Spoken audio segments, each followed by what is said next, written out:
Hi, I'm John Fiore, and this is Anya Gu, and we're physical therapists at Sapphire Physical Therapy in Missoula, Montana.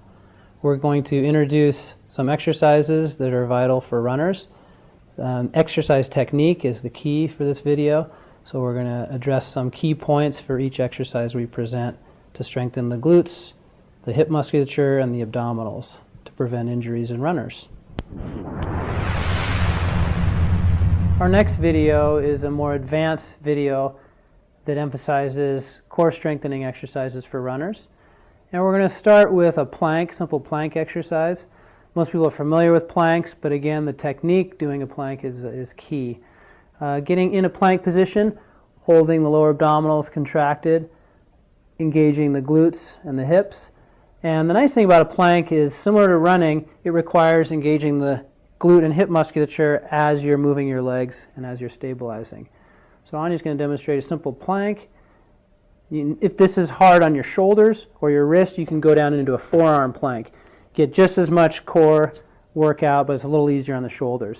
From this position, you can add some hip extension, one leg at a time, activating the glute musculature and not allowing the hips or the pelvis to rock or twist.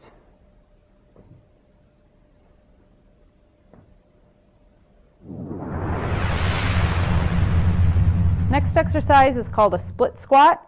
There's different ways that you can go about doing this. I suggest putting your back foot on some kind of elevated step. Make sure it's not so high that it forces you into an arched position.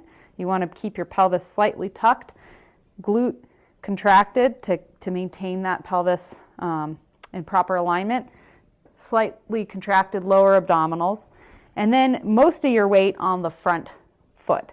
As you squat down, make sure that your knee stays in line with your toe, but does not come in front of your toe.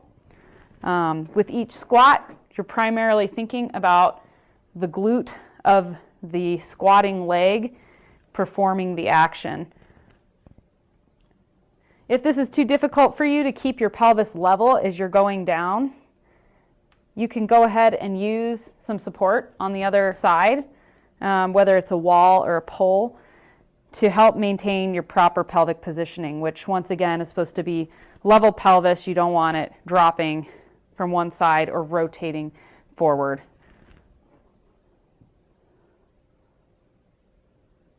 And again, you're working on this glute and this quad to perform most of the exercise. All right, this next exercise is a form of a single leg squat, except you're actually in a controlled manner sitting down onto a chair. This is designed to strengthen the glute max once again. As you perform this exercise, try not to let gravity get the best of you as you squat down. Basically squatting down, chest comes forward, butt comes back, standing up with as much control as you can. You want to try to keep your pelvis level as you go down. It's going to tend to drop to the side, so if John wasn't using this pole and he wasn't activating proper muscles, he's going to be rotating in his pelvis and his chest or dropping in his hip. So if you find yourself doing something of this sort, definitely want to use a pole in the opposite hand that's doing the squat to try to keep everything level.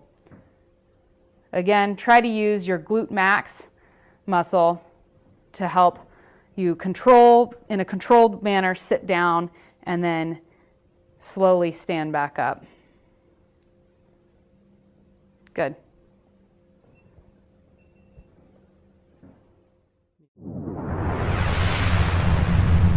The final exercise in this video is a single leg squat pull. And the key component of this exercise is the glute max. That's the muscle you're going to be contracting and using to control the movement. For arm resistance, you can use a TheraTube, as we are using here today, or if you have access to a gym or a pulley system, you can use a pulley with anywhere from 5 to 15 pounds resistance, just to counterbalance the momentum of your opposite leg.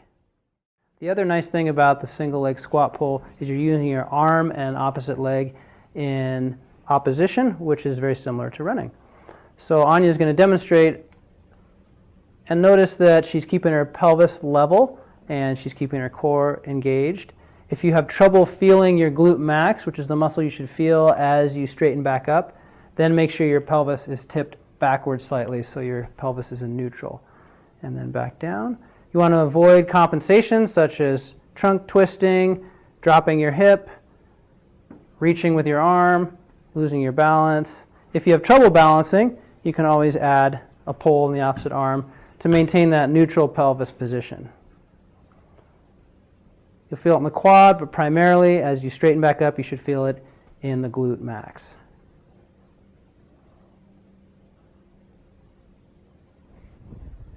I hope you found this video useful and informative.